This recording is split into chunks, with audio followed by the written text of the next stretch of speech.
Hi.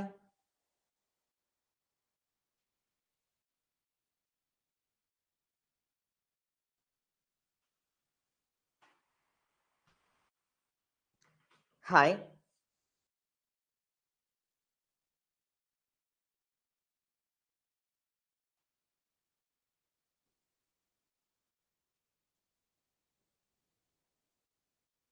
Audio, video, slide എല്ലാം okay അല്ലേ? അപ്പോ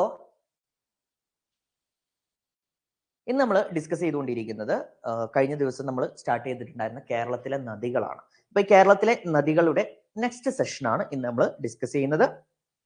നേരെ നമുക്ക് ക്ലാസ്സിലേക്ക് പോകാം. അപ്പൊ കേരളത്തിലെ നദികളിൽ ഇനി നമുക്ക് പഠിക്കാനുള്ളത് പമ്പാ നദിയെ കുറിച്ചാണ്. ഓക്കെ, ഇനി നമുക്ക് ഡിസ്കസ് ചെയ്യാനുള്ള റിവർ ഏതാണ്? പമ്പയാണ്. അപ്പൊ പമ്പാ നദി പീരുമേട് പീഠഭൂമിയുടെ ഭാഗമായിട്ടുള്ള പുളിച്ചിമലയിൽ നിന്നുമാണ് ഏത് ഉത്ഭവിക്കുന്നത്? പമ്പാ നദി ഉത്ഭവിക്കുന്നത്. അപ്പൊ എവിടെ നിന്നാണ് പമ്പാ നദി ഉത്ഭവിക്കുന്നത് എന്ന് ചോദിച്ചാൽ പുളിച്ചിമലയിൽ നിന്നാണ്. പീരുമേട് പീഠഭൂമിയുടെ ഭാഗമായിട്ടുള്ള പുളിച്ചിമലയിൽ നിന്നും ഉത്ഭവിക്കുന്ന പമ്പാ നദി പത്തനംതിട്ട, ഇടുക്കി, ആലപ്പുഴ എന്നീ ജില്ലകളിലൂടെ ഒഴുകി വേമ്പനാട് കായലിൽ പതിക്കുന്നു. ഓക്കെ, അപ്പൊ പമ്പയുടെ റൂട്ട് മാപ്പ് ക്ലിയർ ആണല്ലോ. എങ്ങനെയാണ്? പീരുമേട് പീഠഭൂമിയുടെ ഭാഗമായിട്ടുള്ള പുളിച്ചിമലയിൽ നിന്നും ഉത്ഭവിച്ച് പത്തനംതിട്ട, ഇടുക്കി, ആലപ്പുഴ എന്നീ ജില്ലകളിലൂടെ ഒഴുകിയിട്ട് അത് എവിടെയാണ് പതിക്കുന്നത്? വേമ്പനാട് കായലിലാണ് പമ്പാ നദിയുടെ പതനസ്ഥാനം. ഓക്കെ, പമ്പാ നദിയിൽ നിർമ്മിച്ചിട്ടുള്ള രണ്ട് പ്രധാനപ്പെട്ട അണക്കെട്ടുകളുണ്ട്. ഏതൊക്കെയാണ് ആ രണ്ട് പ്രധാനപ്പെട്ട അണക്കെട്ടുകളാണ്? ഏതൊക്കെയാണ്? ശബരി ഡാമും കക്കാട് ഡാമുമാണ്. ഓക്കെ, പമ്പാ നദിയിൽ നിർമ്മിച്ചിട്ടുള്ള രണ്ട് പ്രധാനപ്പെട്ട അണക്കെട്ടുകളാണ്. ഏതൊക്കെയാണ്? ശബരി ഡാമും കക്കാട് ഡാമുമാണ് പമ്പാ നദിയിൽ നിർമ്മിച്ചിട്ടുള്ള രണ്ട് പ്രധാനപ്പെട്ട അണക്കെട്ടുകളാണ്. ദെൻ പമ്പാ നദിയിൽ സ്ഥിതി ചെയ്യുന്ന ഒരു പ്രസിദ്ധമായ വെള്ളച്ചാട്ടമുണ്ട്. ഏതാണ് പമ്പാ നദിയിലെ ആ പ്രസിദ്ധമായ വെള്ളച്ചാട്ടം? ഏതാണ്? പമ്പാ നദിയിൽ സ്ഥിതി ചെയ്യുന്ന പ്രസിദ്ധമായ വെള്ളച്ചാട്ടമാണ് പെരുന്തേനരുവി വെള്ളച്ചാട്ടം. പെരുന്തേനരുവി വെള്ളച്ചാട്ടം സ്ഥിതി ചെയ്യുന്നത് എവിടെയാണ്? പെരുന്തേനരുവി വെള്ളച്ചാട്ടം ഉള്ളത് എന്ന് ചോദിച്ചാൽ പമ്പാ നദിയിലാണ് പെരുന്തേനരുവി വെള്ളച്ചാട്ടം സ്ഥിതി ചെയ്യുന്നത്. എവിടെയാണ്? പമ്പാ നദിയിലാണ്. അതുപോലെ തന്നെ ശബരിമല, ദെൻ ചെറുകോൽപ്പുഴ ഹിന്ദു മഹാസമ്മേളനം, മാരാമൺ കൺവെൻഷൻ, ആറന്മുള പാർത്ഥസാരഥി ക്ഷേത്രം, എടത്വ പള്ളി, ദെൻ കേരള വാസ്തുവിദ്യാ ഗുരുകുലം, ഇതൊക്കെ സ്ഥിതി ചെയ്യുന്നത് ഏതിന്റെ തീരത്താണ്? പമ്പാ നദിയുടെ തീരത്താണ്. ഓക്കെ, എവിടെയാണ്? പമ്പാ നദിയുടെ തീരത്താണ്. ഏതൊക്കെയാണ് സ്ഥിതി ചെയ്യുന്നത്? ശബരിമല, ചെറുകോൽപ്പുഴ ഹിന്ദു മഹാസമ്മേളനം, മാരാമൺ കൺവെൻഷൻ, ആറന്മുള പാർത്ഥസാരഥി ക്ഷേത്രം, എടത്വ പള്ളി, കേരള വാസ്തുവിദ്യാ ഗുരുകുലം എന്നിവയെല്ലാം സ്ഥിതി ചെയ്യുന്നത് എവിടെയാണ്? പമ്പാ നദിയുടെ തീരത്താണ് ഇതെല്ലാം സ്ഥിതി ചെയ്യുന്നത്. ദെൻ അതുപോലെ തന്നെ പമ്പയുടെ പ്രധാനപ്പെട്ട പോഷക നദികൾ ഏതൊക്കെയാണ്? പമ്പയുടെ പ്രധാനപ്പെട്ട പോഷക നദികൾ, പമ്പയുടെ പ്രധാനപ്പെട്ട പോഷക നദികളാണ് അച്ചൻ കോവിലാറ്, കക്കിയാറ്, കല്ലാറ്, അഴുതയാർ എന്നിവയാണ് പമ്പാ നദിയുടെ പ്രധാനപ്പെട്ട പോഷക നദികൾ. അപ്പൊ ഇതാണ് പമ്പാ നദി. ക്ലിയർ ആണോ? ഒന്ന് ക്വിക്കായിട്ട് നമുക്ക് റിവൈസ് ചെയ്യാം പമ്പാ നദിയെ കുറിച്ച്. എന്തൊക്കെ കാര്യങ്ങളാണ് പറഞ്ഞിട്ടുള്ളത് പമ്പാ നദിയെ കുറിച്ച്? ഓർത്തുവെച്ചോ. പമ്പാ നദിയുടെ നീളം എത്രയാണ്? 176 കിലോമീറ്റർ ആണ് പമ്പാ നദിയുടെ നീളം. എവിടെ നിന്നുമാണ് പമ്പാ നദി ഉത്ഭവിക്കുന്നത്? ഓക്കെ, എവിടെ നിന്നാണ് പമ്പാ നദി ഉത്ഭവിക്കുന്നത്? പീരുമേട് പീഠഭൂമിയിൽ. ഓക്കെ, പീരുമേട് പീഠഭൂമിയിലെ പുളിച്ചിമലയിൽ നിന്നും ഉത്ഭവിക്കുന്ന പമ്പാ നദി ഏതൊക്കെ ജില്ലകളിലൂടെ ഒഴുകുന്നു? പത്തനംതിട്ട, ഇടുക്കി, ആലപ്പുഴ എന്നീ ജില്ലകളിലൂടെ ഒഴുകിയിട്ട് എവിടെ പോയാണ് പതിക്കുന്നത്?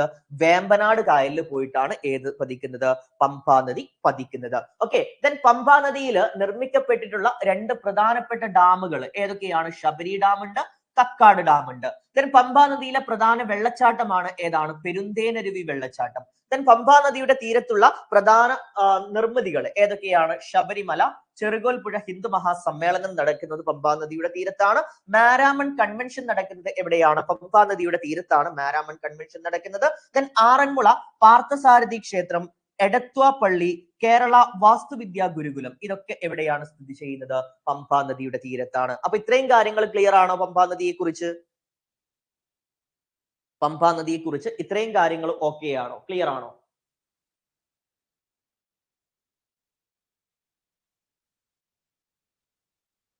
ഓക്കെ, ദെൻ കേരളത്തിലെ ഏറ്റവും നീളം കൂടിയ എത്രാമത്തെ നദിയാണ് പമ്പ? കേരളത്തിലെ ഏറ്റവും നീളം കൂടിയ എത്രാമത്തെ നദിയാണ്? മൂന്നാമത്തെ നദി കേട്ടോ. കേരളത്തിലെ ഏറ്റവും നീളം കൂടിയ എത്രാമത്തെ നദിയാണ്? മൂന്നാമത്തെ നദിയാണ്. പമ്പയാണ് കേരളത്തിലെ ഏറ്റവും നീളം കൂടിയ മൂന്നാമത്തെ നദിയായിട്ട് പറയുന്നത്. ഏതിനെയാണ്? പമ്പയാണ് കേരളത്തിലെ ഏറ്റവും നീളം കൂടിയ മൂന്നാമത്തെ നദി. ദെൻ അതുപോലെ തന്നെ പമ്പയെ വിളിക്കുന്ന മറ്റൊരു പേരാണ് ദക്ഷിണ ഭാഗീരഥി. ഓക്കെ, ദക്ഷിണ ഭാഗീരഥി എന്ന് അറിയപ്പെടുന്നത് ഏതാണ്? പമ്പാ നദിയാണ് ദക്ഷിണ ഭാഗീരഥി എന്ന് അറിയപ്പെടുന്നത്. എന്നാൽ പ്രാചീന കാലത്ത് പമ്പാ നദി അറിയപ്പെട്ടിട്ടുണ്ടായിരുന്നത് എന്ത് പേരിലാണ്? ബാരിസ് എന്ന പേരിലാണ്. ഓക്കെ, അപ്പൊ ദക്ഷിണ ഭാഗീരഥി എന്നറിയപ്പെടുന്ന പമ്പാ നദിയാണ്. ദെൻ പ്രാചീന കാലത്ത് പമ്പാ നദി അറിയപ്പെട്ടിട്ടുണ്ടായിരുന്നത് എന്താണ്? ബാരിസ് എന്ന പേരിലാണ് പ്രാചീന കാലത്ത് പമ്പാ നദി അറിയപ്പെട്ടത്. ദെൻ പമ്പയെ തിരുവിതാംകൂറിന്റെ ജീവനാഡി എന്നും വിളിക്കുന്നുണ്ട്. അപ്പൊ തിരുവിതാംകൂറിന്റെ ജീവനാഡി എന്ന് അറിയപ്പെടുന്നത്, തിരുവിതാംകൂറിന്റെ ജീവനാഡി എന്ന് അറിയപ്പെടുന്നത് ഏതാണ്? പമ്പാ നദിയാണ്. ഓഡിയോ ഇഷ്യൂ ഉള്ളവര് ആ ക്ലാസ് ഒന്ന് കംപ്ലീറ്റ് ക്ലോസ് ചെയ്തിട്ട് വീണ്ടും ഓപ്പൺ ചെയ്യുക കേട്ടോ. ഓക്കെ, ക്ലാസ് കംപ്ലീറ്റ് ക്ലോസ് ചെയ്യുക, വീണ്ടും ഓപ്പൺ ചെയ്ത ഓഡിയോ ഇഷ്യൂ ക്ലിയർ ആകും. അതാരെങ്കിലും ഒന്ന് പറഞ്ഞു കൊടുക്കും കേട്ടോ. അപ്പൊ പമ്പയെ തിരുവിതാംകൂറിന്റെ ജീവനാഡി എന്ന് വിളിക്കുന്നത്, ഓക്കെ, പമ്പയെ തിരുവിതാംകൂറിന്റെ ജീവനാഡി എന്നാണ് അറിയപ്പെടുന്നത്. ദെൻ വേദകാലഘട്ടത്തിന് മുമ്പുണ്ടായിരുന്ന ദ്രാവിഡ ആരാധനാ ശില്പങ്ങൾ പമ്പയുടെ തീരത്താണ് കണ്ടെത്തിയിട്ടുള്ളത്. ഓക്കെ, അപ്പൊ പമ്പയുടെ തീരത്താണ് ഏത് കണ്ടെത്തിയിട്ടുള്ളത്? വേദകാലഘട്ടത്തിന് മുമ്പുണ്ടായിരുന്ന ദ്രാവിഡ ആരാധനാ ശില്പങ്ങൾ എവിടെയാണ്? പമ്പയുടെ തീരത്താണ് ഇത് എന്ത് ചെയ്തിട്ടുണ്ടായിരുന്നത്? കണ്ടെത്തിയിട്ടുണ്ടായിരുന്നത്. ദെൻ കുട്ടനാട് പമ്പയുടെ ദാനം എന്ന പേരിലാണ് അറിയപ്പെടുന്നത്. അപ്പൊ പമ്പയുടെ ദാനം എന്ന് അറിയപ്പെടുന്നത് ഏതിനെയാണ്? കുട്ടനാടിനെയാണ് പമ്പയുടെ ദാനം എന്ന് അറിയപ്പെടുന്നത്. അപ്പൊ കേരളത്തിലെ ഏറ്റവും നീളം കൂടിയ എത്രാമത്തെ നദിയാണ് പമ്പ? പറഞ്ഞോ, ഇനി എന്റെ കൂടെ പറ. ഏതാണ്? മൂന്നാമത്തെ നദിയാണ്. കേരളത്തിലെ ഏറ്റവും നീളം കൂടിയ മൂന്നാമത്തെ നദിയാണ് പമ്പ. ദെൻ പമ്പയെ ദക്ഷിണ ഭാഗീരഥി എന്നാണ് പമ്പാ നദി അറിയപ്പെടുന്നത്. എന്ത് പേരിലാണ്? ദക്ഷിണ ഭാഗീരഥി എന്നാണ് പമ്പാ നദി അറിയപ്പെടുന്നത്. പ്രാചീന കാലത്ത് പമ്പാ നദി അറിയപ്പെട്ടിട്ടുണ്ടായിരുന്നത് എന്ത് പേരിലാണ്? ബാരിസ് എന്ന പേരിലാണ്. ഓക്കെ, പ്രാചീന കാലത്ത് പമ്പാ നദി അറിയപ്പെടുന്നത് എന്ത് പേരിലാണ്? ബാരിസ് എന്നാണ് അറിയപ്പെടുന്നത്. ദെൻ തിരുവിതാംകൂറിന്റെ ജീവനാഡി എന്ന് അറിയപ്പെടുന്നത്, തിരുവിതാംകൂറിന്റെ ജീവനാഡി എന്ന് അറിയപ്പെടുന്നത് ഏതിനെയാണ്? പമ്പാ നദിയാണ്. ദെൻ വേദകാലഘട്ടത്തിന് മുമ്പുണ്ടായിരുന്ന ദ്രാവിഡ ആരാധനാ ശില്പങ്ങൾ എവിടെ നിന്നാണ് കണ്ടെത്തിയിട്ടുള്ളത്? പമ്പയുടെ തീരത്ത് നിന്നാണ് കണ്ടെത്തിയിട്ടുള്ളത്. ദെൻ പമ്പയുടെ ദാനം എന്ന് വിളിക്കുന്ന, ഓക്കെ, പമ്പയുടെ ദാനം എന്ന് വിളിക്കുന്നത് ഏതിനെയാണ്? കുട്ടനാടിനെയാണ് പമ്പയുടെ ദാനം. ഓക്കെ, പമ്പയുടെ ദാനം എന്ന് അറിയപ്പെടുന്നത് ഏതിനെയാണ്? കുട്ടനാടിനെയാണ് പമ്പയുടെ ദാനം എന്ന് അറിയപ്പെടുന്നത്. ഓക്കെ, ദെൻ അതുപോലെ തന്നെ ഏറ്റവും കൂടുതൽ ജലമേളകൾ നടക്കുന്ന നദിയാണ് പമ്പ. ഓക്കെ, കേരളത്തിൽ ഏറ്റവും കൂടുതൽ ജലമേളകൾ നടക്കുന്നത് ഏത് നദിയിലാണ്? പമ്പാ നദിയിലാണ് കേരളത്തിൽ ഏറ്റവും കൂടുതൽ ജലമേളകൾ നടക്കുന്നത്. പമ്പാ നദിയിൽ നടക്കുന്ന പ്രധാന ജലമേളകളാണ് ആറന്മുള ഉത്രട്ടാതി വള്ളംകളി, ചമ്പക്കുളം മൂലം വള്ളംകളി, രാജീവ് ഗാന്ധി ട്രോഫി വള്ളംകളി, ഉത്രാടം തിരുനാൾ അഥവാ നീരേറ്റുപുറം വള്ളംകളി. ഇതൊക്കെ എവിടെയാണ്? പമ്പാ നദിയിലാണ്. അപ്പൊ കേരളത്തിൽ ഏറ്റവും കൂടുതൽ ജലമേളകൾ നടക്കുന്നത് ഏത് നദിയിലാണ്? പമ്പാ നദിയിലാണ് ഏറ്റവും കൂടുതൽ ജലമേളകൾ നടക്കുന്നത്. ഏതൊക്കെയാണ്? ആറന്മുള ഉത്രട്ടാതി വള്ളംകളി, ചമ്പക്കുളം മൂലം വള്ളംകളി, രാജീവ് ഗാന്ധി ട്രോഫി വള്ളംകളി, ദെൻ ഉത്രാടം തിരുനാൾ അഥവാ നീരേറ്റുപുറം വള്ളംകളിയൊക്കെ നടക്കുന്നത് എവിടെയാണ്? പമ്പാ നദിയിലാണ് ഇതൊക്കെ നടക്കുന്നത്. അപ്പൊ ക്ലിയർ ആണല്ലോ പമ്പാ നദി? ഓക്കെ അല്ലേ? ദെൻ കേരളത്തിലെ ഏറ്റവും വലിയ ക്രിസ്തുമത സമ്മേളനമാണ് മാരാമൺ കൺവെൻഷൻ. എല്ലാവർക്കും അറിയാലോ മാരാമൺ കൺവെൻഷൻ. ഈ മാരാമൺ കൺവെൻഷൻ നടക്കുന്നത് ഏതിന്റെ തീരത്താണ്? പമ്പാ നദിയുടെ തീരത്താണ്. ഓക്കെ, അപ്പൊ പമ്പാ നദിയുടെ തീരത്താണ് ഏഷ്യയിലെ ഏറ്റവും വലിയ ക്രിസ്തുമത സമ്മേളനമായ മാരാമൺ കൺവെൻഷൻ നടക്കുന്നത് എവിടെയാണ്? പമ്പാ നദിയുടെ തീരത്താണ് മാരാമൺ കൺവെൻഷൻ നടക്കുന്നത്. ദെൻ പമ്പയെ മാലിന്യമുക്തമാക്കാൻ 2003 കേന്ദ്ര സർക്കാർ ഒരു പദ്ധതി ആരംഭിച്ചിട്ടുണ്ടായിരുന്നു. ആ പദ്ധതിയാണ് എന്ത് പേരിൽ അറിയപ്പെടുന്നത്? പമ്പ ആക്ഷൻ പ്ലാൻ എന്നാണ് ഈ പദ്ധതി അറിയപ്പെടുന്നത്. ഓക്കെ, പമ്പയെ മാലിന്യമുക്തമാക്കാൻ വേണ്ടിയിട്ട് 2003 കേന്ദ്ര സർക്കാർ ആരംഭിച്ച പദ്ധതിയാണ് പമ്പ ആക്ഷൻ പ്ലാൻ പദ്ധതിയാണ്. ദെൻ പമ്പയുടെ തീരത്ത് സ്ഥിതി ചെയ്യുന്ന പ്രധാന സ്ഥലങ്ങളാണ് റാന്നി, കോഴഞ്ചേരി, തിരുവല്ല, ചെങ്ങന്നൂർ എന്നിവയാണ്. ഓക്കെ, പമ്പയുടെ തീരത്ത് സ്ഥിതി ചെയ്യുന്ന പ്രധാന സ്ഥലങ്ങൾ ഏതൊക്കെയാണ്? പമ്പയുടെ തീരത്ത് സ്ഥിതി ചെയ്യുന്ന പ്രധാന സ്ഥലങ്ങൾ എന്ന് ചോദിച്ചാൽ റാന്നി ഉണ്ട്, കോഴഞ്ചേരി ഉണ്ട്, തിരുവല്ലയുണ്ട്, ചെങ്ങന്നൂർ ഉണ്ട്. ഇതൊക്കെയാണ് പമ്പയുടെ തീരത്ത് സ്ഥിതി ചെയ്യുന്ന പ്രധാന സ്ഥലങ്ങളായിട്ട് പറയുന്നത്. ദെൻ ശബരിഗിരി പദ്ധതി സ്ഥിതി ചെയ്യുന്നത് കേരളത്തിലെ ഏറ്റവും വലിയ രണ്ടാമത്തെ ജലവൈദ്യുത പദ്ധതിയാണ്. കേരളത്തിലെ ഏറ്റവും വലിയ ജലവൈദ്യുത പദ്ധതി ഇടുക്കി ജലവൈദ്യുത പദ്ധതിയാണ്. അത് പെരിയാറിലാണ്. ഇപ്പൊ നിലവിലുള്ളതിൽ കേട്ടോ, ഏറ്റവും പുതിയത് വരുന്നുണ്ട്, അത് മാടക്കത്തറയിലാണ് വരുന്നത്. അത് വന്നിട്ട് നമുക്ക് പഠിക്കാം. ഇപ്പൊ നിലവിലുള്ളതിൽ വെച്ച് ഏറ്റവും വലിയ പദ്ധതി ഇടുക്കി ജലവൈദ്യുത പദ്ധതി, അത് പെരിയാറിലാണ്. കേരളത്തിലെ ഏറ്റവും വലിയ രണ്ടാമത്തെ ജലവൈദ്യുത പദ്ധതിയാണ് ശബരിഗിരി ജലവൈദ്യുത പദ്ധതി. അത് എവിടെയാണ്? പമ്പയിലാണ് സ്ഥിതി ചെയ്യുന്നത്. ദെൻ അച്ചൻകോവിലാറ് പമ്പയിൽ ചേരുന്നത് വിയ്യപുരത്ത് വെച്ചിട്ടാണ്. അപ്പം പമ്പയുടെ ഉപനദിയായിട്ടും അച്ഛൻ കോവിലാറിനെ പറയാറുണ്ട്, അല്ലെങ്കിൽ അതൊരു സെപ്പറേറ്റ് റിവർ ആയിട്ടും പറയാറുണ്ട്. ഓക്കെ, അപ്പൊ എനിവേ ഇത് നമ്മളിപ്പോ പഠിക്കുന്ന അച്ഛൻ കോവിലാറും പമ്പയും തമ്മിൽ കൂട്ടിമുട്ടുന്നുണ്ട്. അത് എവിടെ വെച്ചിട്ടാണ് കൂട്ടിമുട്ടുന്നത് എന്ന് ചോദിച്ചാൽ വിയ്യപുരത്ത് വെച്ചിട്ടാണ് ഇത് കൂട്ടിമുട്ടുന്നത്. വിയ്യപുരം എവിടെയാണ്? വിയ്യപുരം എവിടെയാണുള്ളത്? വിയ്യപുരം ആലപ്പുഴ ജില്ലയിലാണ്. ദെൻ പന്തളം പട്ടണത്തെ ചുറ്റി ഒഴുകുന്ന നദിയാണ് അച്ഛൻ കോവിലാറ്. ഓക്കെ, ഏതാണ്? പന്തളം പട്ടണത്തെ ചുറ്റി ഒഴുകുന്ന നദി ഏത് എന്ന് ചോദിച്ചാൽ അത് ഏതാണ്? അച്ഛൻ കോവിലാറാണ്. അപ്പൊ ഏഷ്യയിലെ ഏറ്റവും വലിയ ക്രിസ്തുമത സമ്മേളനമാണ് മാരാമൺ കൺവെൻഷൻ. ഇത് നടക്കുന്നത് പമ്പയുടെ തീരത്താണ്. പമ്പയെ ലോകത്തിലെ ഏറ്റവും വലിയ രണ്ടാമത്തും കൂടെയാണ് കേട്ടോ മാരാമൺ കൺവെൻഷൻ. ഏറ്റവും വലുത് നടക്കുന്ന റിയോ ഡി ജനീറോയിലാണ്, ബ്രസീലിൽ. ഓക്കെ, പമ്പയെ മാലിന്യമുക്തമാക്കാൻ 2003 കേന്ദ്ര സർക്കാർ ആരംഭിച്ച പദ്ധതിയാണ് പമ്പ ആക്ഷൻ പ്ലാൻ ആണ്. ദെൻ പമ്പയുടെ തീരത്ത് സ്ഥിതി ചെയ്യുന്ന പ്രധാന സ്ഥലങ്ങളാണ് റാന്നി, കോഴഞ്ചേരി, തിരുവല്ല, ചെങ്ങന്നൂർ എന്നിവയൊക്കെയാണ്. ദെൻ ശബരിഗിരി പദ്ധതി. ഓക്കെ, ശബരിഗിരി പദ്ധതി സ്ഥിതി ചെയ്യുന്നത് എവിടെയാണ്? പമ്പയിലാണ് ശബരിഗിരി പദ്ധതിയുള്ളത്. ദെൻ അച്ഛൻ കോവിലാറ് പമ്പയിൽ വിയ്യപുരത്ത് വെച്ചിട്ടാണ് ചേരുന്നത്. ഓക്കെ, അച്ഛൻ കോവിലാറ് പമ്പയിൽ ചേരുന്നത് എവിടെ വെച്ചിട്ടാണ്? വിയ്യപുരത്ത് വെച്ചിട്ടാണ്. ദെൻ പന്തളം പട്ടണത്തെ ചുറ്റി ഒഴുകുന്നത് ഏതാണ്? അച്ഛൻ കോവിലാറാണ് പന്തളം പട്ടണത്തെ എന്ത് ചെയ്യുന്നത്? ചുറ്റി ഒഴുകുന്നത്. ക്ലിയർ ആണോ? ക്ലിയർ ആണോ? പമ്പ നദി ഇവിടെ അവസാനിക്കുന്നു. പമ്പയുമായിട്ട് ബന്ധപ്പെട്ട കാര്യങ്ങൾ ഇതൊക്കെയാണ്. ക്ലിയർ ആണോ പമ്പ? ഓക്കെ, ഇനി നമുക്ക് ഡിസ്കസ് ചെയ്യാനുള്ള കേരളത്തിലെ ഏറ്റവും വലിയ 4ാമത്തെ നദിയെ കുറിച്ചാണ്. ഏതാണ് കേരളത്തിലെ ഏറ്റവും വലിയ 4ാമത്തെ നദിയായിട്ട് അറിയപ്പെടുന്നത്? കേരളത്തിലെ ഏറ്റവും വലിയ 4ാമത്തെ നദിയാണ് ഏത്? ചാലിയാർ. ഓക്കെ, ഏതാണ്? ചാലിയാറാണ് കേരളത്തിലെ ഏറ്റവും വലിയ 4ാമത്തെ നദിയായിട്ട് അറിയപ്പെടുന്നത്. ഏതാണ്? ചാലിയാറാണ്. ചാലിയാറിന്റെ നീളം വരുന്നത് എത്ര കിലോമീറ്റർ ആണ്? 169 കിലോമീറ്റർ ആണ്. ഏതിന്റെ നീളം വരുന്നത്? ചാലിയാറിന്റെ നീളം വരുന്നത് എത്രയാണ്? 169 കിലോമീറ്റർ ആണ് ചാലിയാറിന്റെ നീളം വരുന്നത്. എവിടെ നിന്നാണ് ചാലിയാർ ഉത്ഭവിക്കുന്നത്? ഇളമ്പലേരി കുന്നുകളിൽ നിന്നാണ്. എവിടെ നിന്നാണ് ചാലിയാറിന്റെ ഉത്ഭവം? എവിടെയാണ്? ഇളമ്പലേരി കുന്നുകളിൽ നിന്നുമാണ് ചാലിയാറിന്റെ ഉത്ഭവം. ഇളമ്പലേരി കുന്നുകളിൽ നിന്നും ഉത്ഭവിക്കുന്ന ചാലിയാർ നമ്മുടെ വയനാട്, മലപ്പുറം, കോഴിക്കോട് എന്നീ ജില്ലകളിലൂടെ ഒഴുകിയിട്ട് ബേപ്പൂര് വെച്ച് അറബിക്കടലിൽ പതിക്കുകയാണ്. ഓക്കെ, അപ്പൊ എങ്ങനെയാണ്? ഇളമ്പലേരി കുന്നുകളിൽ നിന്ന് ഉത്ഭവിക്കുന്ന ചാലിയാർ. എവിടെ നിന്നാണ്? ഇളമ്പലേരി കുന്ന്. ഇളമ്പലേരി കുന്നുകളിൽ നിന്നും ഉത്ഭവിക്കുന്ന ചാലിയാർ വയനാട്, മലപ്പുറം, കോഴിക്കോട് എന്നീ ജില്ലകളിലൂടെ ഒഴുകിയിട്ട് ബേപ്പൂര് വെച്ച് എവിടെ പതിക്കുകയാണ്? അറബിക്കടലിൽ പതിക്കുകയാണ്. ദെൻ ചാലിയാറിന്റെ പോഷക നദികൾ ഏതൊക്കെയാണ്? ചാലിയാറിന്റെ പോഷക നദികൾ ഏതൊക്കെയാണ്? ചാലിപ്പുഴ, ഇരവഴിഞ്ഞിപ്പുഴ, ചെറുപുഴ, പുന്നപ്പുഴ, കരിമ്പുഴ എന്നിവയാണ് ചാലിയാറിന്റെ പോഷക നദികളായിട്ട് പറയുന്നത്.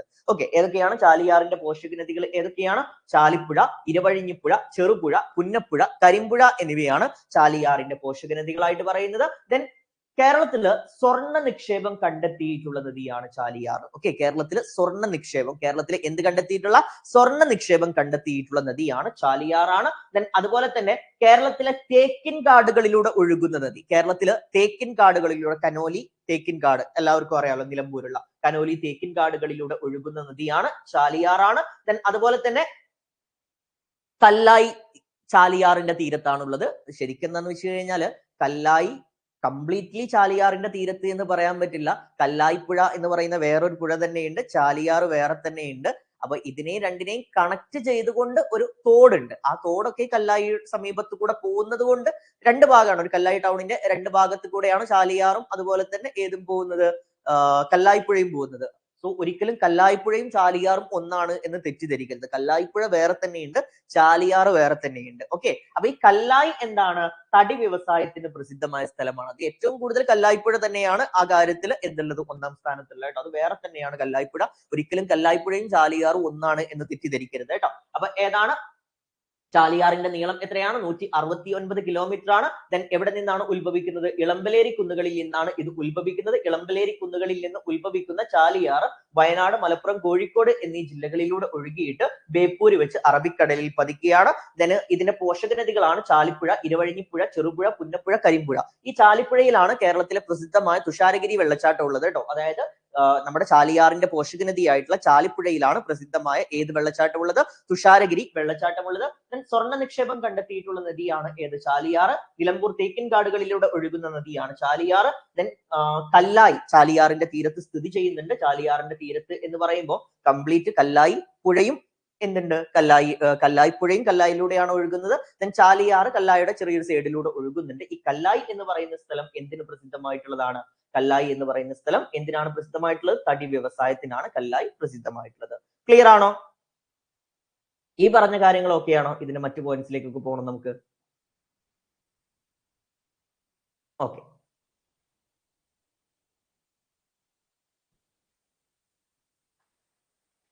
കേരളത്തിലെ 4ാമത്തെ ഏറ്റവും നീളം കൂടിയ നദിയാണ് ചാലിയാർ. നമ്മൾ ഓൾറെഡി പറഞ്ഞതാണ്, കേരളത്തിലെ ഏറ്റവും നീളം കൂടിയ 4ാമത്തെ നദിയാണ് ഏതാണ്? ചാലിയാറാണ്. ചാലിയാർ അറിയപ്പെടുന്ന മറ്റു പേരുകളാണ് ബേപ്പൂർ പുഴ. ഞാൻ പറഞ്ഞല്ലോ കല്ലായിപ്പുഴ എന്ന് നമ്മുടെ PSCയുടെ പല ഗൈഡുകളിലും പറയുന്നുണ്ട്. ഓക്കെ, PSC പ്രീവിയസ് ചോദിച്ചിട്ടുണ്ട്. പക്ഷെ പ്രത്യേകം ശ്രദ്ധിക്കുക, ഒരിക്കലും എന്തല്ല കല്ലായിപ്പുഴയും ചാലിയാറും ഒന്നല്ല. ഈ ഒരു ബുക്കുകളിലും അതുപോലെ തന്നെ എന്താണ് PSCയുടെ മുൻവർഷ ചോദ്യങ്ങളിലൊക്കെ ഇത് ചോദിച്ചത് കൊണ്ട് ഞാൻ റിപ്പീറ്റ് ചെയ്ത് പറയുന്നു എന്ന് മാത്രം, ഒരിക്കലും അതല്ല കേട്ടോ. ദെൻ ചൂലിക്കാ നദി, നിലമ്പൂർ പുഴ എന്നീ പേരുകളിലൊക്കെ അറിയപ്പെടുന്നത് ഏതിനെയാണ്? ചാലിയാറിനെയാണ്. അപ്പൊ ചാലിയാറാണ് ഏത്? ബേപ്പൂർ പുഴ, കല്ലായിപ്പുഴ, ചൂലിക്കാ നദി, നിലമ്പൂർ പുഴ എന്നൊക്കെ അറിയപ്പെടുന്നത് ഏതിനെയാണ്? നമ്മൾ അറിയപ്പെടുന്നത് ഏതിനെയാണ്? നമ്മുടെ ചാലിയാറിനെയാണ്. ദെൻ കുഞ്ഞാലി മരക്കാർ ട്രോഫി വള്ളംകളി നടക്കുന്നത് ഏത് നദിയിലാണ്? ചാലിയാർ നദിയിലാണ്. കുഞ്ഞാലി മരക്കാർ ട്രോഫി വള്ളംകളി, കുഞ്ഞാലി മരക്കാർ ട്രോഫി വള്ളംകളി നടക്കുന്നത് ഏത് നദിയിലാണ്? ചാലിയാർ നദിയിലാണ് കുഞ്ഞാലി മരക്കാർ ട്രോഫി വള്ളംകളി നടക്കുന്നത്. ദെൻ ചാലിയാറിന്റെ തീരത്തുള്ള പ്രധാന പട്ടണങ്ങളാണ് നിലമ്പൂര്, എടവണ്ണ, അരീക്കോടാണ്.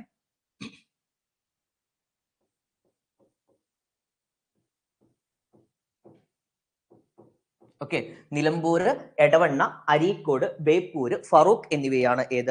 ചാലിയാറിന്റെ തീരത്തുള്ള പ്രധാന പട്ടണങ്ങളായിട്ട് പറയുന്നത് കേട്ടോ. ചാലിയാറിന്റെ തീരത്തുള്ള പ്രധാന പട്ടണങ്ങളാണ്. അപ്പൊ എന്തൊക്കെയാണ് പോയിന്റ്സ്? ഒന്നും കൂടെ നമുക്കൊന്ന് റിവൈസ് ചെയ്യാം. കേരളത്തിലെ 4ാമത്തെ ഏറ്റവും നീളം കൂടിയ നദിയാണ് ചാലിയാർ. കേരളത്തിലെ ഏറ്റവും നീളം കൂടിയ 4ാമത്തെ നദിയാണ് ചാലിയാറാണ്. ചാലിയാർ അറിയപ്പെടുന്ന മറ്റു പേരുകളാണ് ബേപ്പൂർ പുഴ, കല്ലായിപ്പുഴയുടെ കാര്യം ഞാൻ പറഞ്ഞു, ഓർമ്മ വേണം എപ്പോഴും. ദെൻ അതുപോലെ തന്നെ ചൂലിക്കാ നദി, ദെൻ നിലമ്പൂർ പുഴ എന്നിവ ഇത് തന്നെയാണ്. ദെൻ അതുപോലെ തന്നെ കുഞ്ഞാലി മരക്കാർ ട്രോഫി വള്ളംകളി നടക്കുന്നത് എവിടെയാണ്? ചാലിയാറിലാണ് കുഞ്ഞാലി മരക്കാർ ട്രോഫി വള്ളംകളി നടക്കുന്നത്. ദെൻ ചാലിയാറിന്റെ തീരത്തെ പ്രധാന പട്ടണങ്ങളാണ് നിലമ്പൂര്, എടവണ്ണ, ദെൻ അരീക്കോട്,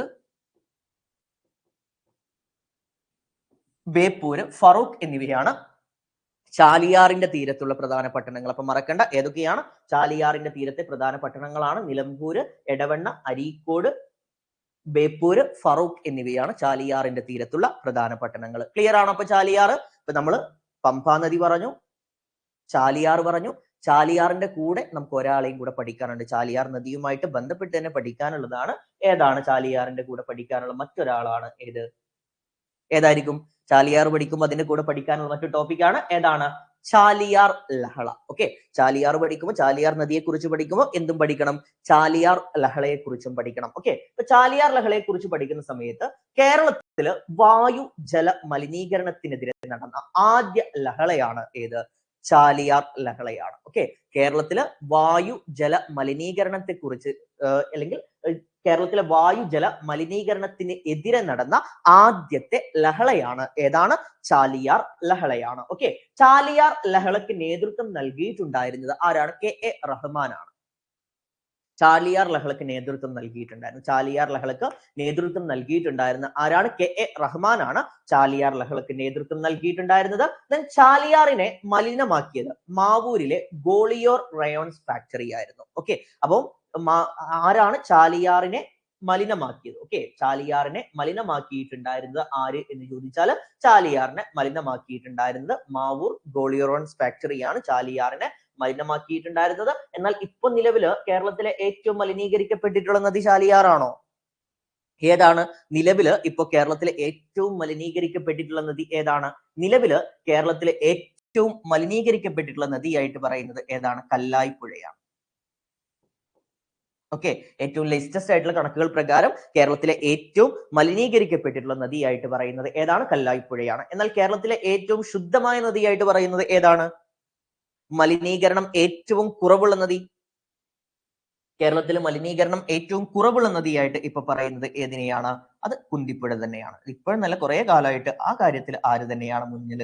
കുന്തിപ്പുഴ തന്നെയാണ്. ഓക്കെ, അപ്പൊ ചാലിയാർ ലഹള. ഓക്കെ, എന്താണ് ചാലിയാർ ലഹള? എന്താണ് ചാലിയാർ ലഹള എന്ന് ചോദിച്ചാൽ കേരളത്തില് വായു ജല മലിനീകരണത്തിനെതിരെ നടന്ന ആദ്യ ലഹളയാണ് ഏതാണ്? ചാലിയാർ ലഹള. ചാലിയാർ ലഹളക്ക് നേതൃത്വം നൽകിയിട്ടുണ്ടായിരുന്ന ആരാണ്? KA റഹ്മാനാണ്. ആരാണ് ചാലിയാർ ലഹളക്ക് നേതൃത്വം നൽകിയിട്ടുണ്ടായിരുന്നത്? KA റഹ്മാനാണ് ഇതിന് നേതൃത്വം നൽകിയത്. ദെൻ ചാലിയാറിനെ മലിനമാക്കിയത് ഏതാണ്? മാവൂരിലെ ഗോളിയോ റയോൺസ് ഫാക്ടറിയാണ്. അതിനെ തുടർന്ന് ഒരുപാട് കാലം കേരളത്തിലെ ഏറ്റവും മലിനമായിട്ടുള്ള നദി എന്ന് അറിയപ്പെട്ടിട്ടുണ്ടായിരുന്നത് ചാലിയാറാണ് കേട്ടോ. ചാലിയാറിലെ വെള്ളമൊക്കെ ഇങ്ങനെ കറുത്ത നിറത്തിലാണ് ചാലിയാറിലെ വെള്ളമൊക്കെ ഉണ്ടായിരുന്നത്. എന്നാൽ ഇപ്പൊ നിലവിൽ കേരളത്തിലെ ഏറ്റവും മലിനീകരിക്കപ്പെട്ടിട്ടുള്ള നദിയായിട്ട് പറയുന്നത് ഏതാണ്? നിലവിൽ ഇപ്പോ കല്ലായിയാണ്. ദെൻ കേരളത്തിലെ ഏറ്റവും ശുദ്ധമായ നദി, ഓക്കെ, മലിനീകരണം ഏറ്റവും കുറഞ്ഞ നദിയായിട്ട് പറയുന്നത് ഏതാണ്? അത് കുന്തിപ്പുഴയാണ്. ഇപ്പൊ ചാലിയാറും കഴിഞ്ഞു. ഇനി നമുക്ക് നേരെ പോകാനുള്ളത് ഏതാണ്? കേരളത്തിലെ ഏറ്റവും നീളം കൂടിയ 5ാമത്തെ നദിയെ കുറിച്ചാണ് ഇനി നമുക്ക് പഠിക്കാനുള്ളത്. ഏതാണ് കേരളത്തിലെ ഏറ്റവും നീളം കൂടിയ ആ 5ാമത്തെ നദി ഏതാണ്? എല്ലാവർക്കും അറിയാവുന്ന കേരളത്തിലെ ഏറ്റവും നീളം കൂടിയ ആ 5ാമത്തെ നദിയാണ് ഏതാണ്? ചാലക്കുടിപ്പുഴയാണ്. കേരളത്തിലെ ഏറ്റവും നീളം കൂടിയ 5ാമത്തെ നദിയായിട്ട് പറയുന്നത് ഏതാണ്? ചാലക്കുടിപ്പുഴയാണ്. ചാലക്കുടിപ്പുഴയുടെ നീളം എത്രയാണ്? 145.5 കിലോമീറ്റർ ആണ് ചാലക്കുടിപ്പുഴയുടെ നീളം. എവിടെ നിന്നാണ് ചാലക്കുടിപ്പുഴ ഉത്ഭവിക്കുന്നത് എന്ന് ചോദിച്ചാൽ ആനമലയിൽ നിന്നുമാണ്. ഓക്കെ, എവിടെയാണ്? തമിഴ്നാട്ടിലെ ആനമലയിൽ നിന്നും ഉത്ഭവിക്കുന്ന ചാലക്കുടിപ്പുഴ നമ്മുടെ പാലക്കാട്, എറണാകുളം, തൃശൂർ എന്നീ ജില്ലകളിലൂടെ ഒഴുകിയിട്ട് കൊടുങ്ങല്ലൂർ കായലിൽ പതിക്കുന്നു. ഇത് ആക്ച്വലി കൊടുങ്ങല്ലൂർ കായലിൽ പതിക്കുന്നതിന് മുന്നേ ചാലക്കുടിപ്പുഴ ഇങ്ങനെ വരുവാന്ന് കരുത്. ഓക്കെ, ചാലക്കുടിപ്പുഴ ഇങ്ങനെ വരുവാണ്. ഇതിപ്പോ തൽക്കാലം ഞാൻ ലാസ്റ്റ് ഒന്നും കൂടെ പറയാട്ടോ, ഇപ്പൊ നിങ്ങൾക്ക് ഓർത്ത് വെക്കാൻ വേണ്ടി പറയാണ്. ചാലക്കുടിപ്പുഴ ഇങ്ങനെ വരുമ്പോൾ വേറൊരാൾ ഇങ്ങനെ വരുന്നുണ്ട്. ആരായി വരുന്ന? മറ്റൊരാളാരാ?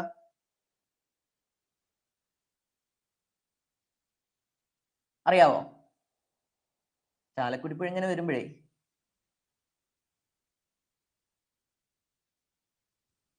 വേറെ ആൾ ഇങ്ങനെ വരുന്നുണ്ട്. ഇതാരാ വരുന്ന ആള്?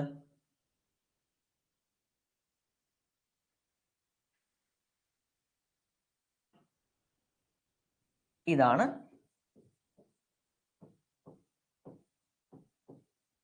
മംഗലംപുഴ. എവിടെയും പറഞ്ഞതായിട്ട് ഓർക്കുന്നുണ്ടോ? കഴിഞ്ഞ സെഷനിൽ നമ്മൾ പറഞ്ഞിട്ടുണ്ടായിരുന്നു മംഗലംപുഴയെ കുറിച്ച്, അല്ലെ? പെരിയാറിന്റെ ആലുവയിൽ വെച്ച് പെരിയാർ രണ്ടായിട്ട് സ്പ്ലിറ്റ് ആവുന്നു. ഒന്ന് മംഗലംപുഴ, ഒന്ന് മാർത്താണ്ഡംപുഴ. മാർത്താണ്ഡംപുഴ വേമ്പനാട് കായലിൽ പതിക്കുന്നു. മംഗലംപുഴ കൊടുങ്ങല്ലൂർ കായലിൽ പതിക്കുന്നു എന്ന് പറഞ്ഞിട്ടുണ്ടായിരുന്നു. ഈ മംഗലംപുഴ എറണാകുളം ജില്ലയിലെ പുത്തൻവേലിക്കര എന്ന് പറയുന്ന സ്ഥലത്ത് വെച്ച്, ഓക്കെ, എറണാകുളം ജില്ലയിലെ പുത്തൻവേലിക്കര എന്ന സ്ഥലത്ത് വെച്ച് മംഗലംപുഴയും അതുപോലെ തന്നെ ചാലക്കുടിപ്പുഴയും തമ്മിൽ കൂട്ടിമുട്ടും. എന്നിട്ട് പിന്നെ ഒരുമിച്ചാണ് ഇത് ഒഴുകുന്നത്. അങ്ങനെ അത് പോയിട്ട് എവിടെ പതിക്കുകയാണ്? കൊടുങ്ങല്ലൂർ കായലിൽ പതിക്കുകയാണ്. ക്ലിയർ ആണല്ലോ? ഈ സംഭവം ഇപ്പൊ ഞാൻ വായിച്ചു കളയും. ഈ പറഞ്ഞത് ഓക്കെയാണല്ലോ? മംഗലംപുഴയും അതുപോലെ തന്നെ പുത്തൻവേലിക്കരയും ഒക്കെ. ഇത്രയേ ഉള്ളൂ. പെരിയാറിന്റെ ഫസ്റ്റ് സെഷനിൽ പറഞ്ഞ പോയിന്റ് ഓർക്കുക. ആലുവയിൽ വെച്ച് പെരിയാർ രണ്ടായിട്ട് പിരിയുന്നു. ഒന്ന് മാർത്താണ്ഡംപുഴ, മറ്റൊന്ന് മംഗലംപുഴ. മാർത്താണ്ഡംപുഴ നേരെ പോയിട്ട് വേമ്പനാട് കായലിൽ പതിക്കുന്നു. മംഗലംപുഴ നേരെ പോയിട്ട് എങ്ങോട്ടാ പോകുന്നത്? പുത്തൻവേലിക്കര എന്ന് പറയുന്ന സ്ഥലത്തെത്തും. എറണാകുളം ജില്ലയിലാണ്. ഈ പുത്തൻവേലിക്കരയിൽ വെച്ചിട്ട് പുത്തൻവേലിക്കരയിൽ വെച്ചിട്ട് എറണാകുളം ജില്ലയിലെ പുത്തൻവേലിക്കരയിൽ വെച്ചിട്ട് നമ്മുടെ ചാലക്കുടിയാറും അതുപോലെ തന്നെ ഈ മംഗലംപുഴയും തമ്മിൽ കൂട്ടിമുട്ടുന്നു. ദെൻ അത് ഒരുമിച്ച് എങ്ങോട്ട് ഒഴുകി പോവുകയാണ്? പിന്നീട് അത് ഒരുമിച്ച് എങ്ങോട്ടാണ് ഒഴുകി പോകുന്നത്? കൊടുങ്ങല്ലൂർ കായലിലേക്ക്. അത് പിന്നെ ഒരുമിച്ച് കൊടുങ്ങല്ലൂർ കായലിലേക്ക് ഒഴുകി പോവുക ചെയ്യുന്നത്. ഓക്കെ, ദെൻ പിന്നെന്താ നമ്മൾ പറയുന്നത്? ഇതിന്റെ പോഷക നദികൾ, ചാലക്കുടിപ്പുഴയുടെ പോഷക നദികൾ.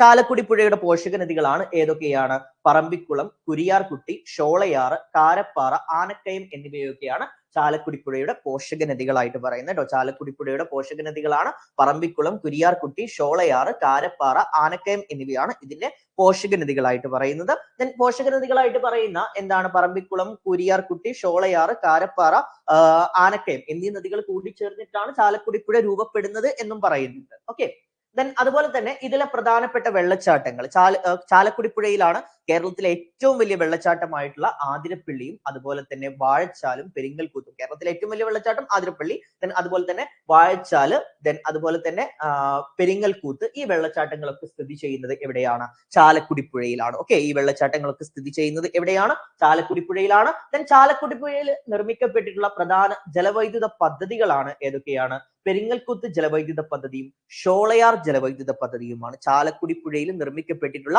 പ്രധാന ജലവൈദ്യുത പദ്ധതികൾ. ഓക്കെ, ചാലക്കുടിപ്പുഴയിൽ നിർമ്മിക്കപ്പെട്ടിട്ടുള്ള പ്രധാന ജലവൈദ്യുത പദ്ധതികളാണ് പെരിങ്ങൽകുത്ത് ജലവൈദ്യുത പദ്ധതിയും അതുപോലെ തന്നെ ഷോളയാർ ജലവൈദ്യുത പദ്ധതിയുമാണ്. ദെൻ ഈ ഒരു ഷേപ്പ് കാണുമ്പോൾ നിങ്ങൾക്ക് മനസ്സിലാവുന്നുണ്ടാവും, ഓക്സ്ബോ തടാകമാണ് ഈ ഒരു ഷേപ്പിൽ കാണപ്പെടുക. ഓക്സ്ബോ തടാകമാണ്. അപ്പോൾ കേരളത്തിലെ ഏക ഓക്സ്ബോ തടാകമുള്ളത് എവിടെയാണ്? ചാലക്കുടി പുഴയിലാണ് കേരളത്തിലെ ഏക ഓക്സ്ബോ തടാകമുള്ളത്. ഏതാണ് ചാലക്കുടി പുഴയിലുള്ള കേരളത്തിലെ ആ ഏക ഓക്സ്ബോ തടാകമാണ് വൈന്തല തടാകം. അപ്പൊ കേരളത്തിലെ ഏക ഓക്സ്ബോ തടാകമായിട്ടുള്ള വൈന്തല തടാകം സ്ഥിതി ചെയ്യുന്നത് എവിടെയാണ്? ചാലക്കുടി പുഴയിലാണ് കേരളത്തിലെ ഏക ഓക്സ്ബോ തടാകമായിട്ടുള്ള വൈന്തല തടാകം സ്ഥിതി ചെയ്യുന്നത് കേട്ടോ. അപ്പം ചാലക്കുടി പുഴയെ കുറിച്ചാണ് നമ്മൾ ഡിസ്കസ് ചെയ്യുന്നത്. ചാലക്കുടി പുഴയുടെ നീളം എന്ന് പറയുന്നത് എത്രയാണ്? 145.5 കിലോമീറ്റർ ആണ് ചാലക്കുടി പുഴയുടെ നീളം.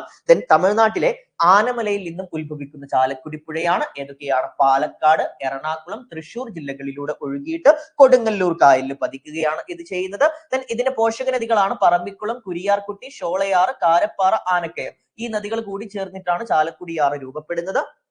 ചാലക്കുടിയിലുള്ള പ്രധാനപ്പെട്ട വെള്ളച്ചാട്ടങ്ങളാണ് ആതിരപ്പള്ളി, വാഴച്ചാല്, പെരിങ്ങൽകൂത്ത്. അതിൽ ആതിരപ്പള്ളി കേരളത്തിലെ തന്നെ ഏറ്റവും വലിയ വെള്ളച്ചാട്ടമാണ്. ദെൻ ചാലക്കുടി പുഴയിലെ പ്രധാന ജലവൈദ്യുത പദ്ധതികളാണ് പെരിങ്ങൽകൂത്ത് ജലവൈദ്യുത പദ്ധതിയും ഷോളയാർ ജലവൈദ്യുത പദ്ധതിയുമാണ്. ദെൻ കേരളത്തിലെ ഏക ഓക്സ്ബോ തടാകം സ്ഥിതി ചെയ്യുന്നത് ചാലക്കുടി പുഴയിലാണ്. ഏതാണ് കേരളത്തിലെ ആ ഏക ഓക്സ്ബോ തടാകം എന്ന് ചോദിച്ചാൽ അത് ഏതാണ്?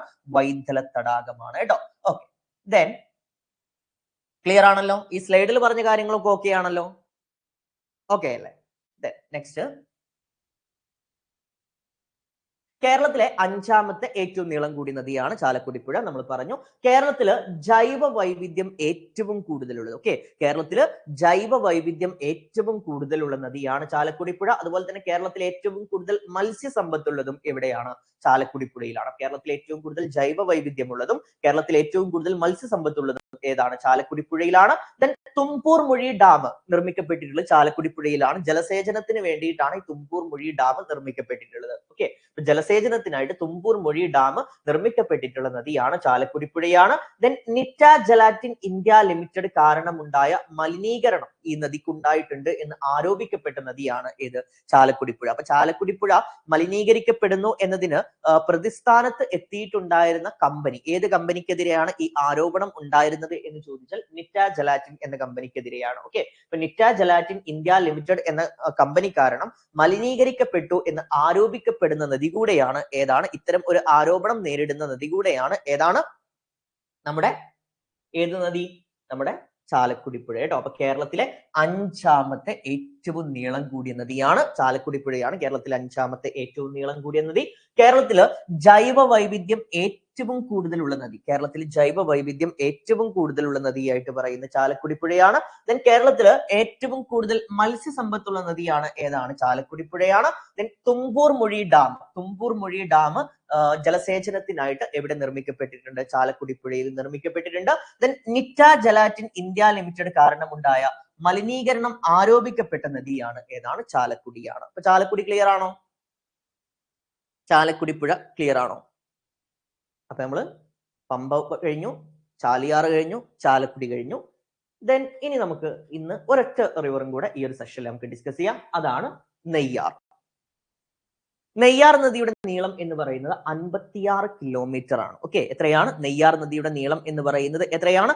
56 കിലോമീറ്റർ ആണ് നെയ്യാർ നദിയുടെ നീളം. ഓക്കെ, പശ്ചിമഘട്ടത്തിലെ അഗസ്ത്യമലയിൽ നിന്നും ഉത്ഭവിക്കുന്ന നെയ്യാറ് തിരുവനന്തപുരം ജില്ലയിലൂടെ ഒഴുകിയിട്ട് അറബിക്കടലിൽ പതിക്കുകയാണ് ചെയ്യുന്നത്. ഓക്കെ, എവിടെ നിന്നാണ്? പശ്ചിമഘട്ടത്തിന്റെ അഗസ്ത്യമലയിൽ നിന്നും, പശ്ചിമഘട്ടത്തിന്റെ ഭാഗമായിട്ടുള്ള അഗസ്ത്യമലയിൽ നിന്നും ഉത്ഭവിക്കുന്ന നെയ്യാറ് തിരുവനന്തപുരം ജില്ലയിലൂടെ ഒഴുകിയിട്ട് എവിടെയാണ് പതിക്കുന്നത്? അറബിക്കടലിലാണ് ഇത് പതിക്കുന്നത്. നെയ്യാറിന്റെ പോഷക നദികൾ കല്ലാറും കരവലിയാറുമാണ്. ഏതൊക്കെയാണ് നെയ്യാറിന്റെ പോഷക നദികൾ? ഏതൊക്കെയാണെന്ന് ചോദിച്ചാൽ കല്ലാറും കരവലിയാറുമാണ് നെയ്യാറിന്റെ പോഷക നദികൾ. ദെൻ അതുപോലെ തന്നെ ഒരു ഐലൻഡ് ഉണ്ട് നെയ്യാർ നദിക്കുള്ളിൽ. ഏതാണ് ആ ഐലൻഡ് എന്ന് ചോദിച്ചാൽ മരക്കുന്നം ദ്വീപ്. ഓക്കെ, അപ്പൊ മരക്കുന്നം ദ്വീപ് സ്ഥിതി ചെയ്യുന്നത് എവിടെയാണ്? നെയ്യാറിലാണ് ഈ മരക്കുന്നം ദ്വീപ് ഉള്ളത്. ആക്ച്വലി നമ്മുടെ ലയൺ സഫാരി പാർക്ക് ഒക്കെ ഉണ്ടായിരുന്നു അതിനകത്ത്. ഇപ്പം ലയൺ സഫാരി പാർക്ക് ഒന്നുമില്ല. എനിവേ മരക്കുന്നം ദ്വീപ് എവിടെയാണ്? നെയ്യാറിലാണ്. ദെൻ നെയ്യാറിലാണ് Neyyar dam. Okay, Neyyar dam നിർമ്മിക്കപ്പെട്ടിട്ടുള്ളത് എവിടെയാണ്? നെയ്യാർ നദിയിലാണ് നെയ്യാർ ഡാം ഉള്ളത്. ദെൻ അവിടെ ഒരു ക്രോക്കഡൈൽ റിഹാബിലിറ്റേഷൻ സെന്റർ ഉണ്ട്. ഏതാണ്? സ്റ്റീവ് ഇർവിൻ ചീങ്കണ്ണി വളർത്തൽ കേന്ദ്രം. പക്ഷേ സ്റ്റീവ് ഇർവിൻ എന്ന പേര് ഇപ്പം മാറ്റിയിട്ട് അഗസ്ത്യാർ ക്രോക്കഡൈൽ റിഹാബിലിറ്റേഷൻ സെന്റർ എന്ന പേര് നൽകി. കാരണം സ്റ്റീവ് ഇർവിന്റെ ഭാര്യ കൊടുത്തു, തങ്ങളുടെ കേസ് കൊടുത്തു, തങ്ങളുടെ പെർമിഷൻ ഇല്ലാതെ പേര് വെച്ചു എന്ന് പറഞ്ഞുകൊണ്ട് അങ്ങനെ അതിന്റെ പേര് മാറ്റിയിട്ട് സ്റ്റീവ് ഇർവിൻ ചീങ്കണ്ണി വളർത്തൽ കേന്ദ്രത്തിന്റെ പേര് മാറ്റിയിട്ട് എന്ത് ആക്കി? അഗസ്ത്യാർ ക്രോക്കഡൈൽ റിഹാബിലിറ്റേഷൻ സെന്റർ എന്ന പേരിലേക്ക് ഇപ്പൊ അത് മാറിയിട്ടുണ്ട്. ദെൻ അരുവിപ്പുറം സ്ഥിതി ചെയ്യുന്ന പ്രസിദ്ധമായ അരുവിപ്പുറം ക്ഷേത്ര പ്രതിഷ്ഠയൊക്കെ നിങ്ങൾ കേട്ടിട്ടുണ്ടല്ലോ. ആ അരുവിപ്പുറം സ്ഥിതി ചെയ്യുന്നത് എവിടെയാണ്? നെയ്യാറിന്റെ തീരത്താണ് ആ അരുവിപ്പുറം സ്ഥിതി ചെയ്യുന്നത്. ക്ലിയർ ആണല്ലോ? അപ്പൊ നെയ്യാർ എത്രയാണ്? നെയ്യാർ നദിയുടെ നീളം എത്രയാണ്? 56 കിലോമീറ്റർ ആണ് കേട്ടോ. നെയ്യാർ നദിയുടെ നീളം വരുന്നത് എത്രയാണ്? 56 കിലോമീറ്റർ ആണ് നെയ്യാർ നദിയുടെ നീളം. എവിടെ നിന്നാണ് ഉത്ഭവിക്കുന്നത് എന്ന് ചോദിച്ചാൽ പശ്ചിമഘട്ടത്തിന്റെ ഭാഗമായിട്ടുള്ള അഗസ്ത്യമലയിൽ നിന്നും ഉത്ഭവിക്കുന്ന നെയ്യാർ തിരുവനന്തപുരം ജില്ലയിലൂടെ ഒഴുകിയിട്ട് എവിടെ പതിക്കുകയാണ്? അറബിക്കടലിൽ പതിക്കുകയാണ്. നെയ്യാറിന്റെ പോഷക നദികളാണ് ഏതൊക്കെയാണ്? കല്ലാറും കരവലിയാറുമാണ് നെയ്യാറിന്റെ പോഷക നദികളായിട്ട് പറയുന്നത്. ദെൻ നെയ്യാറിന്റെ സ്ഥിതി ചെയ്യുന്ന ദ്വീപ്, നെയ്യാറിൽ സ്ഥിതി ചെയ്യുന്ന ദ്വീപാണ് മരക്കുന്നം ദ്വീപ്. ദെൻ നെയ്യാർ ഡാം സ്ഥിതി ചെയ്യുന്നത്, ഓക്കെ, നെയ്യാർ ഡാം സ്ഥിതി ചെയ്യുന്നത് എവിടെയാണ്? നെയ്യാറിലാണ് ഈ ഒരു ഡാം സ്ഥിതി ചെയ്യുന്നത്. ദെൻ അതുപോലെ തന്നെ സ്റ്റീവ് ഇർവിൻ ചീങ്കണ്ണി വളർത്തൽ കേന്ദ്രം, സ്റ്റീവ് ഇർവിൻ ചീങ്കണ്ണി വളർത്തൽ കേന്ദ്രം എവിടെയാണ്? നെയ്യാറിലാണ്. അതിന്റെ ഇപ്പോഴത്തെ പേര് അഗസ്ത്യാർ ക്രോക്കഡൈൽ റിഹാബിലിറ്റേഷൻ സെന്റർ എന്നാണ്. ദെൻ പ്രസിദ്ധമായ അരുവിപ്പുറം സ്ഥിതി ചെയ്യുന്നത് എവിടെയാണ്? നെയ്യാറിന്റെ തീരത്താണ്. ദെൻ കേരളത്തിന്റെ ഏറ്റവും തെക്കേ അറ്റത്ത് കൂടെ ഒഴുകുന്ന നദിയാണ് നെയ്യാർ. നെയ്യാറിനെ കുറിച്ച് എപ്പോഴും ആ ചോദ്യം ഉണ്ടാവാറുണ്ട്. കേരളത്തിന്റെ ഏറ്റവും തെക്കേ അറ്റത്ത് കൂടെ, ഓക്കെ, കേരളത്തിന്റെ ഏറ്റവും തെക്കേ അറ്റത്ത് കൂടെ ഒഴുകുന്ന നദി ഏത് എന്ന് ചോദിച്ചാൽ നെയ്യാറാണ്. അപ്പൊ ഇത്രയും കാര്യങ്ങളാണ് ഇന്നത്തെ ഈ ഒരു സെഷനിൽ നമുക്ക് ഡിസ്കസ് ചെയ്യാനുണ്ടായിരുന്നത്. ക്ലിയർ ആണല്ലോ? ഓക്കെ അല്ലേ? അപ്പൊ മറ്റൊരു സെഷനുമായിട്ട് നമുക്ക് വീണ്ടും കാണാം. See U.